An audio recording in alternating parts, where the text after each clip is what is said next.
YCP ప్రభుత్వం జగనన్న ఇంటి పట్టాలను మంజూరు చేసి ఏళ్లు గడిచినా స్థలాలు చూపకపోవడంపై సిపిఎం ఆధ్వర్యంలో శనివారం రణధీరపురం పంచాయతీలోని సచివాలయం వద్ద లబ్ధిదారులతో కలిసి ధర్నా చేపట్టారు.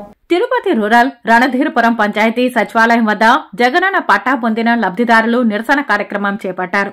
ఈ సందర్భంగా సిపిఎం నాయకులు మాట్లాడుతూ ఉమ్మడి సెట్టిపల్లి పంచాయతీలో 2736 మంది పేదలను ఇళ్ల పట్టాలకు అర్హులుగా గుర్తించి 2020లో పట్టాలను మంజూరు చేశారని తెలిపారు.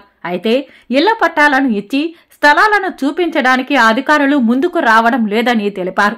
మంగళం పరిధిలోని చెన్నాయిగుంట గ్రామ లెక్కదాఖల సర్వే నంబర్ 195/2లో స్థలాలు ఇవ్వడానికి అధికారులు చదును చేసి సర్వే రాళ్లను నాటారని, ఇంతలో కేబినెట్ లో సదరు స్థలాన్ని సర్వే ట్రైనింగ్ అకాడమీకి కేటాయిస్తూ నిర్ణయం తీసుకున్నారని తెలిపారు. ఇప్పటి వరకు సదరు స్థలంలో పునాది రాయి కూడా వేయలేదని, అధికారులు వెంటనే మంగళం ప్రాంతంలో ఇళ్ల పట్టాలు పొందిన లబ్ధిదారులకు 195/2లోనే ఇవ్వాలని డిమాండ్ చేశారు. ఇళ్ల పట్టాలు పొందిన లబ్ధిదారులతో కలిసి సచివాలయ కార్యదర్శికి వినతి ఇచ్చే కార్యక్రమంలో వైసీపీకి చెందిన నాయకులకు, సిపిఎం పార్టీ నాయకులకు వాగ్వాదం చోటు చేసుకుంది.